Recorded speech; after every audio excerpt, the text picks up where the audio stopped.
Hey, welcome to episode 8 of Nerd of Mouth. I am Mike Lawrence. And I'm Jake Young.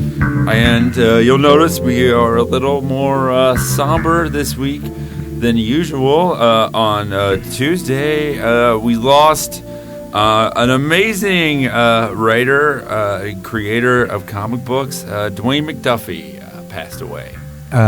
He's it was the day that All-Star Superman, which was his last project, came out, and he's just one of those guys that, isn't like a superstar Grant Morrison, Brian Michael Bendis kind of guy, but all over the comic book industry, like he was world-renowned as someone that can write superheroes better than anyone else.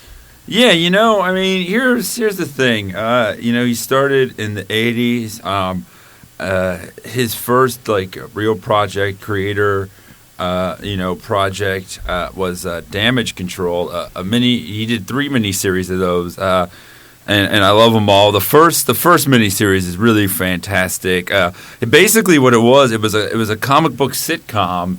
It was construction workers in the Marvel universe. Where very little property damage ever happens. Yeah, and they still use these characters every once in a while. But yeah, he was the one who really created them. And the second issue I remember was really awesome. It was where the Latvian embassy had turned, there was a machine there that turned a building to glass and it shattered. And so the new guy at Damage Control had to go to give Dr. Doom the bill. And Dr. Doom just paid it, and the whole end punchline was, must have been a Doom bot. It's so awesome. And, that was the thing that I really loved about him was, the use of humor. And also, anybody who, it's rare, there's a lot of guys, there's the big two. There's Marvel and DC, and a lot of guys do well at one and then just suck on the other. Claremont did great stuff for Marvel, horrible DC work, but McDuffie was able to really be great in both. He was an awesome editor at Marvel and writer. He did some Deathlock stuff, and then DC. The Justice League animated stuff he did, I think, is some of the best superhero writing ever. That is without a doubt. We'll go into just how brilliant the Cadmus arc was. But, oddly enough, one of his last comic book projects was working on the Justice League. Yeah. And unfortunately, he got it's a classic example of how a good writer can get shackled by editorial control because they were in the middle of all these events and the lineup had to keep changing. And he just really couldn't do anything he wanted. So his run was marked as if you want to see what happens when someone who's brilliant gets a memo a few days before he has to hand in a script that's oh, by the way, you can't use Hal Jordan, use Jon Stewart instead. It was all that. A lot of crap, too, is that, he had to follow in the footsteps of, Brad Meltzer, who's one of those guys, mystery writer, had a lot of acclaim. He came in, he did his, not 10 or 12 issues or whatever, and left. And then the next guy always has a hard time because somebody like Meltzer can do what he wants, and someone like McDuffie is held to a much stricter standard. He was a journeyman, but those are the guys that I end up loving a lot. Over the years, he didn't have the acclaim of a Grant Morrison or a Warren Ellis, but his name on a comic book usually was a great thing. You knew that you were going to get a good story. I just yesterday I read a one-shot that he did from 2006, Fantastic Four Special #1, and it was really awesome. It was all about Reed Richards and Doom, and it was all about the first time that Reed Richards went to Latveria to apologize to Doom for correcting him on his stuff because he realized that he had some of the same arrogance that Doom did, and he actually returns the family heirloom that was powering the machine that helped Doom with his experiments. And it was really, really great stuff. And the whole time they're playing a game of chess that they started 15 years ago with no board. They're just yelling out the moves. That's it's weird that you mentioned that because one of the hallmarks that made McDuffie really, really good is when he was working on Milestone. I actually didn't know about this until I started. There's a YouTube channel called Black Hero Docs, I think, and a guy is making a documentary about black action heroes and was it Shaft or it's a bunch of stuff, something Shaft or something. But there's a huge thing about black characters and black writers in the comic book industry. And Milestone Comics, which McDuffie helped founded, everyone remembers it's where Static came from, Hardware. Yeah, McDuffie created a lot of those characters. Even though it was in the height of the 90s, like, brah, guns, blood, shoot. Yeah. The blood shoot era, as I like to call it. The Blood Syndicate era. Which he wrote. The time of the thigh pouch, also. Yeah. You need a ring of thigh pouches. You got to hold lots of little amounts of things. Yeah. It's funny because we talked before this started, like, how are we going to make this funny? Thigh pouches.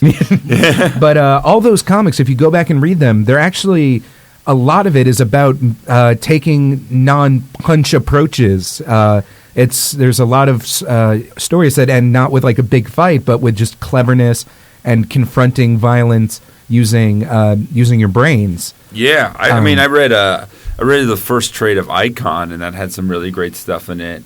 You know, he has a sidekick who turns out to be pregnant. There was a lot of really interesting stuff there. You know, that social issues. I mean, you know, Milestone was one of those things that was around, you know, the PC era of the 90s. You know, I mean, a character had a Malcolm X cap.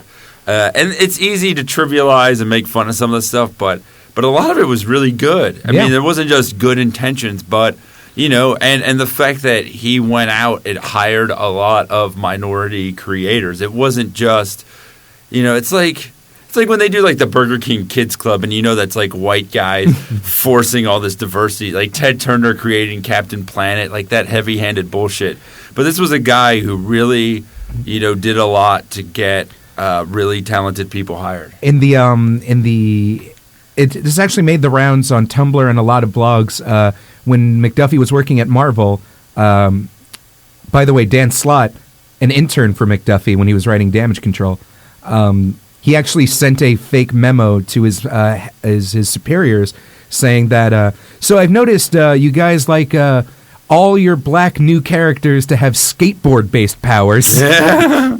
So I've come up with their best-selling title ever, and it was I can't even remember what it was, but it was like the Negro Thrasher Teenage Squad, and it's a hilarious take on like what was the very cynical attempts at diversity going on on that same YouTube channel I was talking about. There's actually Dwayne McDuffie himself, and very hilariously and very insightfully talking about what it's like to be a black writer and how comic book fans are always accusing you of some sort of PC agenda. Yeah, he had the thing. I watched that, the rule of three, that once you have 3 black characters, it's a black product.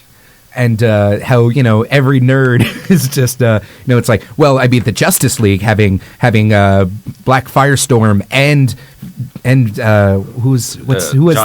John Stewart, and who has the animal powers? Vixen. Who is a shitty character, but not because she's black. Yes. It has nothing to do with her being black. You know, that's just a quota, as if, like, white fictional characters are losing their jobs. Yeah. Well, I remember, like, when they, you know, when John Stewart was put in the Justice League, you know, there were people, you know, bemoaning it, oh, why isn't it Hal, and all that. But you know what, man? They made it work. I mean, and McDuffie takes a lot of the credit for that. Yeah. I mean, he was a really full-fledged character. They didn't just make him, you know, a generic cookie cutter. Like, he was a soldier. He had a background and everything. He didn't destroy the Earth through time thanks to a alien bug monster. Yeah. I mean, comics, kids. You know, I didn't like the goatee and baldness in the later seasons. It showed maturity. Yeah. But his relationship with Shiera was awesome, you know. And it's funny because people look at it more as interracial than it is interspecies.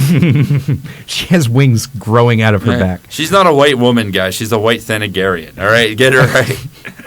So yeah, we're talking. I think without a doubt, what he will be best remembered for is the amazing, legendary job he did on Justice League, the animated series, and Justice League Unlimited. Yeah, because not only, I mean, he was a story supervisor. He had a lot to do even with the episodes he didn't write, but he wrote some of the best episodes. And yeah, I mean, because it's a kids show. I mean, it's on Cartoon Network. There were a lot of subjects and a lot of things you can't do. You can't have a certain degree of violence. You can't have a certain degree of seriousness. But he managed to do a bunch of amazing things within that framework. I mean, yeah, he wrote the second to last episode, Alive, which was all the villains. It was a whole villain-based episode, and that was really great. I mean, the Cadmus arc, we mentioned it before, but it really is the pinnacle of superhero storytelling, first of all, and superhero animation. It is just fantastic. I've watched all ages, he didn't have to do anything cheap. It's like, no, these are fantastic people. Let's tell a story with them. Even Static Shock was a good series. Mm-hmm. And he wrote for that. That was a little kiddier, and I thought it jumped the shark when Richie had powers and was gear and all that, and I thought that sucked. But there was a lot of good stuff there. But it was it was really entertaining stuff, and it wasn't preachy. And they handled a lot of deep subjects on that show too. And I mean, the thing is that you only get a few guys like this in the industry, right? So he's not being replaced. There aren't many people left who know how. Mark Millar isn't going to step in, no, and fill the creative void that he's leaving. Yeah, you need a lot more Nick Furies to do that, Millar. But yeah, no, I mean it's just the humor aspect of it, the way that he approached humor, the way that there was a simplicity to the stuff. With his stuff more than a lot of people's, I felt I could just read an issue and I was locked in. That he knew who comics were for. Yes, and he never lost sight of that. Without being. Here's something that I was thinking about before we recorded, if this makes sense. His last project was All-Star Superman, which is Grant Morrison, of course, of the I'm going to take LSD and be Scottish school of comic book writing. And Frank Quitely of the "My face looks like this." We're going to have a Frank Quitely discussion after the show. Yeah, we'll loudly have a Frank Quitely discussion. I'll make my points, and you'll realize you're wrong. But to make what was a very grand, trippy, all over the place meta story into a movie form took a lot of he had to understand a lot about comics and a lot about story, and he actually reined it in. He did a really good job. It is a cohesive movie that still captures the what made the comics unique. And that is a really tough challenge because he just understands the fundamentals of what makes a good superhero story. Yeah, and it's not something that was, this came out 3 or 4 years ago. Yeah. That's amazing. I mean, it's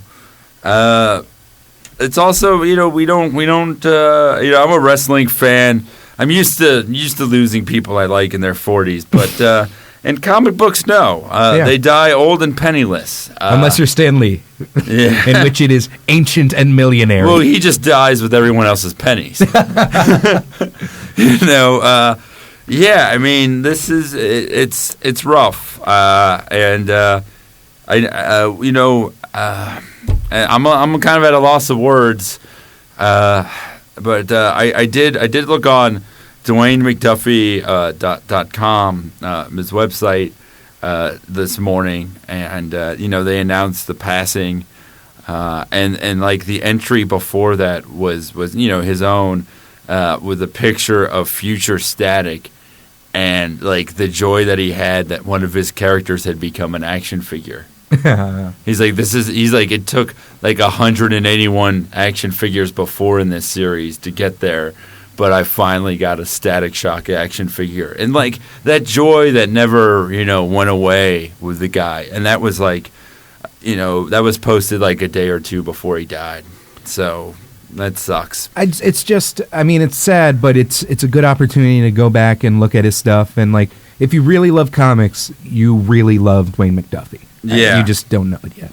And I just hope that I don't die 2 days before my action figure comes out. It'll be the first action figure with no articulation at all. It's just Gak with a beard. And with that, we'll be back. Can mine be flown with a jaunty cap? Yes. Excellent. Well, we'll be right back. We're going to talk with Team Submarine after they've been to their first Anime Con. Oh, yeah.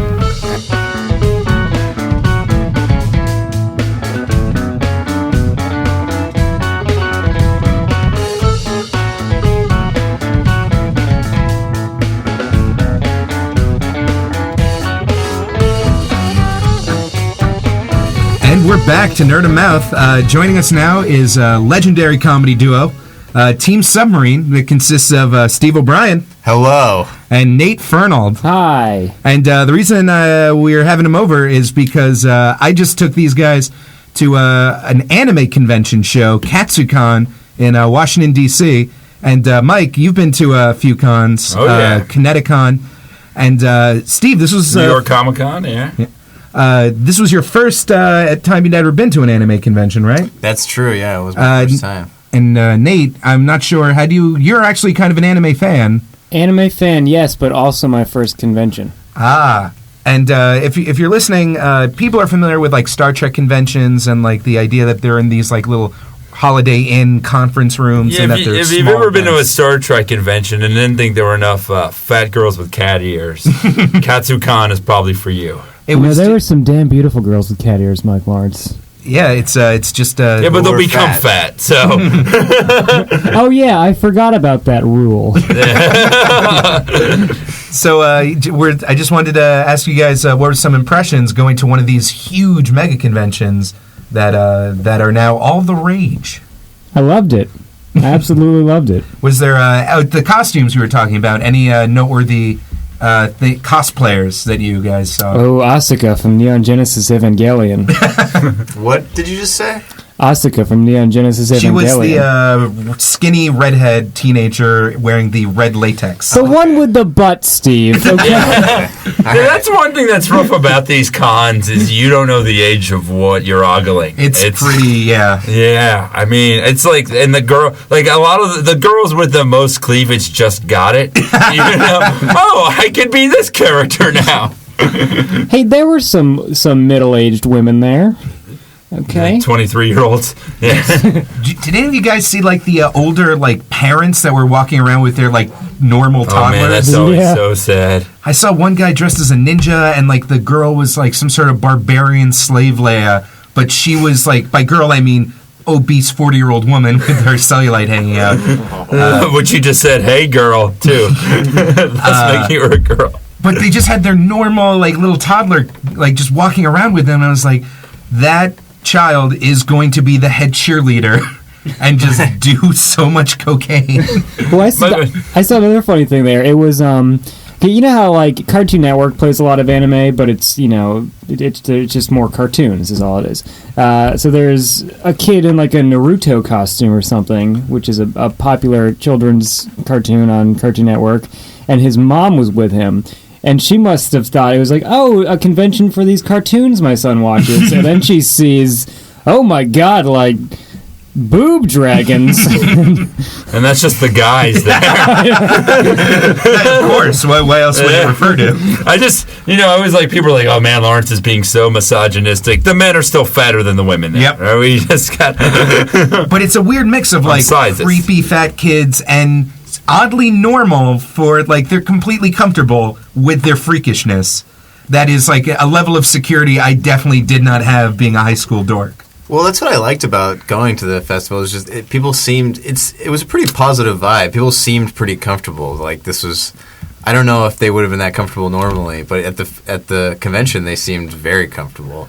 Yeah, it's like a Ren Fest with all the pedophiles taken out. I actually wore an anime T-shirt of mine that I had from high school to the convention, and it was weird because like I would always get made fun of for wearing those in high school. Didn't stop me, but I always feel weird when I go to like a comic book convention and I have like what I think is like a cool shirt, like I'm wearing like, you know, like a Doctor Doom shirt, and then Doctor Doom walks past me, and you're just like, I am not anywhere near. He's wearing a T-shirt of your face. That is nerdy. No one rivals Lawrence. I had said to Jake, because I'm a slightly above casual anime fan, and I was wearing an Evangelion T-shirt, and I was like, Jake, is this going to be okay? Like, is this considered like the Vampire Weekend of anime?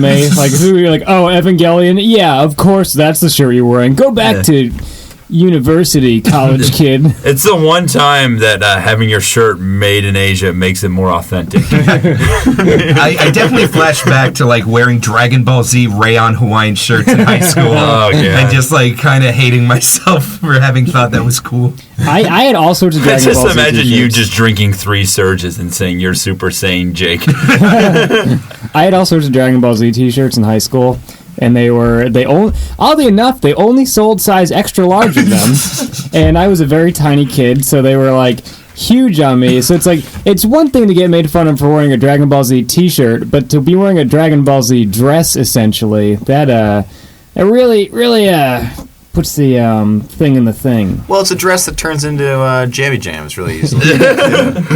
Or It's a morphin dress. Yeah. it's a dress that the sadder you get turns into more of a T-shirt.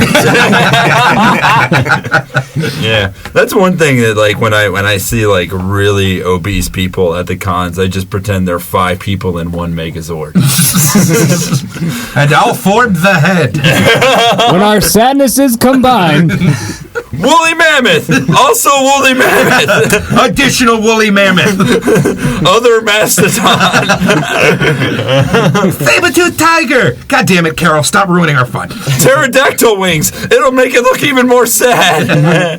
by the way, for the people listening, Mike Lawrence has the body of a god. That's why he's saying all that. He's earned it with vigorous workouts and a strict diet of only healthy food and protein. So he has earned the right to make fun of out of shape people. I look like what people who talk themselves out of meth are afraid of becoming. You know? You guys spent a lot of time actually walking around the dealer's room, which every big convention always has just a big, huge area where it's artists and merchandise people and media companies selling their wares. Did you guys see anything out of the ordinary? I was very tempted to finally buy 5 samurai swords because they were having a special 5 for $100. A lot of swords at this convention. I was amazed, but I wasn't expecting so many swords. Swords that turn into giant keys. I don't know what that means, but Swords with pistol grips. yeah, that was cool. I didn't Yeah. cut open someone's intestines. I just opened their intestines. I had a weird experience where there's this anime called Gurren Lagann, which I really enjoyed. And I was walking around and I saw out of the corner of my eye what looked like an art book for it. And I was like, oh, cool. So I went over and opened it up and flipped through it. And I'm like, how come it's just pictures of the male characters having sex? That never happened in the show. And I guess that's like a thing where like there are anime fans, like a women base of them and some men who just like make gay porn of all their favorite characters. It's a specific subculture called yaoi. Yaoi, that's what the word is. YAOI, and our few female producer Marcus Parks has just literally glowed with delight with the ferocity of 1,000 LED lamps. Yowie has ended 3 of his relationships. There's girls And that, like, started 7. Ow! it's like it's kind of the equivalent of like how dudes like blonde porn star lesbians that are just like very, just like oh lesbians, like that's not, it's a fantasy of what that is. So like the female anime fans have built this subculture where it's just like we are just hairless, polite, effeminate dudes, and we just love each other deeply, and we just like to kiss. Yeah, it's called Glee, and it's the best show on television. It's very Glee. Girls will walk around with like, they call them yaoi paddles, and like if they just see a dude they like, they'll just run up and just smack them in the butt, and that's just considered like a polite, fun thing to do at these things. Oh, wow. Now I'm a little upset that I didn't get smacked in the butt. Oh, come on, there'll be other ones. No chicks wanted to see me fuck dudes. Boo. You'll get him next time, partner. Another thing I saw was there's this one artist table that had like pictures of Welsh corgis that he drew, but drew them with like battle armor and like lasers and stuff, and they were called wargies. And I wanted to buy one, but the booth had already closed down. So I'm like, I'll just look it up online. So I Google image searched wargie. And I guess that wargie is also a term for some sort of mouth warts. And I just got the most horrific Google image search I've ever seen. I got over to my girlfriend. I'm like, you got to see this. And we sat in front of the computer and I Google image search wargie. I'm like, this is my favorite thing from the convention. Then just all these gross like bleeding lips came up. I think Ann Geddes is just going to start photographing wargies when the babies get too old. One thing... Wargies just coming out of a little pot. It is bizarre how, like, during the day, it's all, like, very innocent and, like, besides the body pillows that you can buy with, like, half-naked anime characters on them, it's kind of generic, like, kind of family-friendly stuff.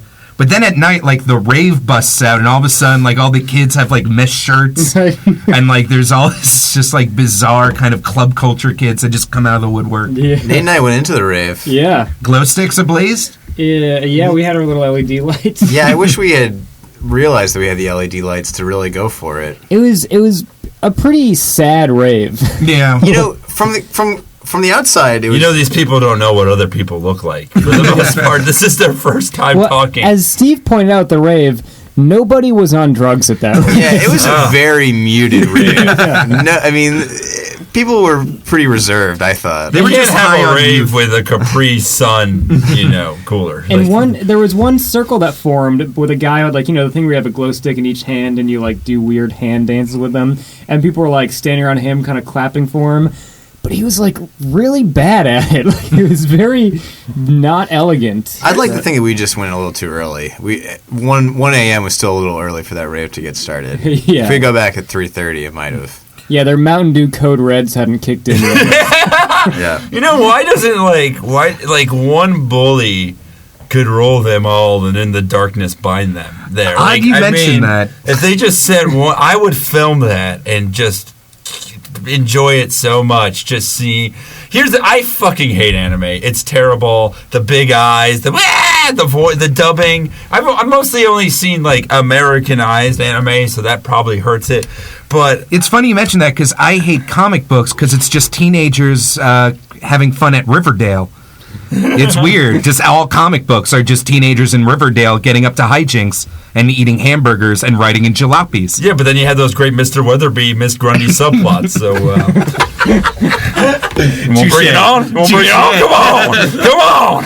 It's just friendly ghosts and rich kids. I don't get it. Yeah, but then you have the nuanced world of Sabrina the Teenage Witch, who doesn't know whether she fits in more in hell, where she got her powers, or in the mortal realm. And so there's also Ladies versus Butlers, about a maid academy where the butlers are segregated, and then they have sexy competitions with each other. We're talking about the facts of life. Right? Yes. Okay. We took the good, we took the bad. My favorite was Sailor Natalie. Sorry, go on. No. I shared this on stage, but my favorite moment from the convention was I was at the big dealer's tent where everybody was selling stuff, and I was in this little area where they're selling toys, and there was this guy who was looking at the toys, and you could tell that he was into it because, unaware, he had a sword and he was stroking his sword and just like drooling over all these toys. I would be at like the DVD tables looking at DVDs, and then I would just be like, "Excuse me, sir, can you get your wings out of my face, please?" Was there any? I mean, because I've been to a lot of comic conventions in the past few years, which basically end up becoming anime conventions. So at this anime convention, was there anyone who showed up in comic book garb?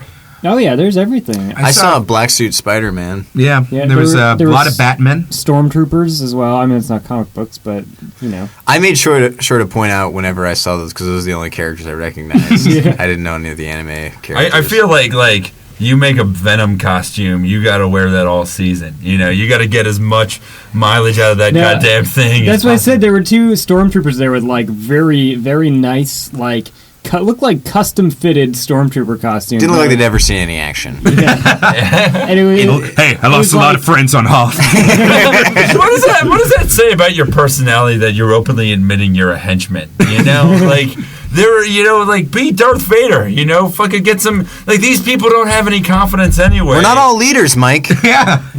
Some of us are glad to be aboard. I'm just happy to be part of the team. Saying you get a black towel and some lightning powers, you're the emperor. You get to rule the whole empire instead of spending $500 at a hardware store to be a grunt. I feel like this is Mike Lawrence like yelling at himself. This is your inner monologue. You know what's weird is I see a ton of stormtroopers, never any of just those D-bags and the great, like the officers. Yeah, that's true. You never do see that, and they look sharp. No Grand Moff Tarkins. I'm just saying, you never see someone like as a 1960s Batman henchman with like a T-shirt that just says Henchman 1 on it. All right, this is like a specific Star Wars thing where they look down on themselves and are the stormtroopers all the time, and it doesn't make sense to me. And it has nothing to do with the fact that the stormtrooper costumes look very cool.